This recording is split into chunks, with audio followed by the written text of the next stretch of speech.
Hello friends, कैसे हैं आप सब। स्वागत है आपका यूपीएससी एट होम प्रविशा के यूट्यूब प्लेटफॉर्म पे। हम जो यूपीएससी और यूपी पीसीएस की मेंस आंसर राइटिंग कर रहे हैं, जिसमें हमने जो टारगेट रखा है डेली 5 क्वेश्चन की आंसर राइटिंग करने का, उसी सीरीज़ में हमारा क्वेश्चन है जीएस पेपर 6 से। हमारी जो ये मेंस की सीरीज़ है वो यूपीएससी और यूपी पीसीएस के पीवाईक्यू पे बेस्ड है, जो कि करंट के साथ अपडेट करते हुए आप लोगों को कराई जा रही है। आप लोग चाहें तो इस सीरीज़ के माध्यम से अपनी मेंस की तैयारी को और बेहतर कर सकते हैं। क्वेश्चन को हम देखेंगे। क्वेश्चन है हमारा, उत्तर प्रदेश में चीनी उद्योग की समस्याओं का वर्णन करते हुए सुधार हेतु उपाय सुझाइए। क्वेश्चन क्या पूछा गया है कि उत्तर प्रदेश में जो चीनी उद्योग है उससे संबंधित कौन सी समस्याएं हैं और उन समस्याओं को दूर करने के लिए क्या उपाय हैं, उसके बारे में हमें बताना है। तो सबसे पहले हम इसका इंट्रो देंगे। इंट्रो में क्या है, इंट्रो में थोड़ा सा डिटेल में आप लोगों को बताया है, आप इसको शॉर्ट में करके लिखिएगा।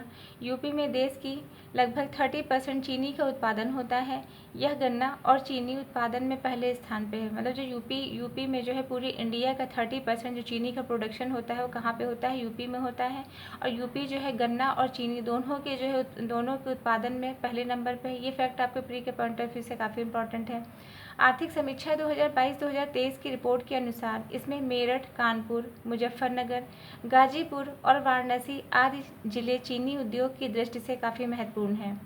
राज्य स्तर पर पश्चिमी उत्तर प्रदेश में 60% अधिक गन्ने का उत्पादन होता है। वहीं पूर्वी उत्तर प्रदेश बाकी गन्ने मतलब 60% जो है पश्चिमी उत्तर प्रदेश में होता है, तो जो बाकी जितना 40% बचता है उसका प्रोडक्शन कहाँ पे होता है, ये पूर्वी उत्तर प्रदेश में होता है।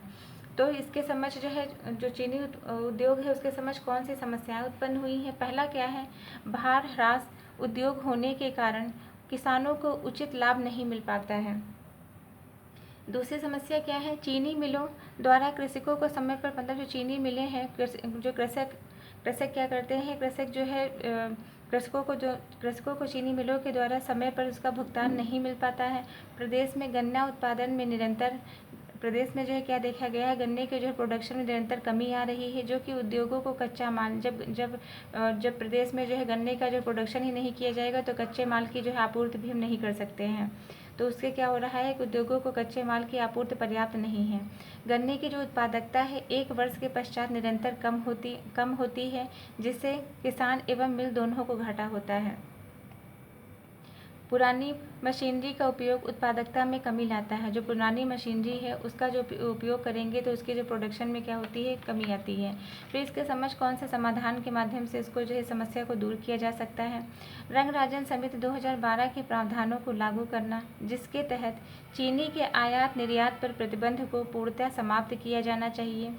गन्ना अधिनियम में कृषकों को 14 दिन के अंदर संपूर्ण भुगतान की व्यवस्था आवश्यक है। गन्ना अधिनियम में जो है क्या है, कृषकों को 14 दिनों के अंदर संपूर्ण भुगतान की व्यवस्था आवश्यक है। गन्ना सिंचाई हेतु आधुनिक सिंचाई पद्धति पर बल देना चाहिए। मतलब जो परंपरागत जो पुरानी जो मशीनरों का जो है यूज किया जा रहा है उसके स्थान पे क्या है, जो पुरानी मशीनरी या जो है पुरानी जो सिंचाई पद्धति का जो यूज़ करते हैं उसके स्थान पे क्या है, हमें जो है नई सिंचाई पद्धति को यूज़ करना चाहिए। इसके अंतर्गत ड्रिप सिंचाई, स्प्रिंकल सिंचाई आदि आती हैं, उसके जो है उसको हमें यूज़ करना चाहिए। यहाँ पे कृषि प्रौद्योगिकी को बढ़ावा देना चाहिए। ये हमने जो है समाधान देख लिए। तो ये अब इसका कंक्लूजन देखेंगे। चीनी उद्योग को इथेनॉल उत्पादन से संबंध रखते हुए इसके उत्पादन में संपोषणीयता लाने की आवश्यकता है, ताकि दोहरे लक्ष्यों को प्राप्त किया जा सके। तो ये हमारा क्वेश्चन कंप्लीट होता है, जो कि हमने लिया था जीएस पेपर 6 से। आप लोगों को हमारी जो मेंस की सीरीज़ चल रही है कैसी लग रही है, हमारे कमेंट सेक्शन में ज़रूर बताइए। तो ऐसे ही पढ़ते रहिए, लाइफ में आगे बढ़ते रहिए। यूपीएससी एट होम प्रविशा के साथ मेंस आंसर राइटिंग करते रहिए। Thank you.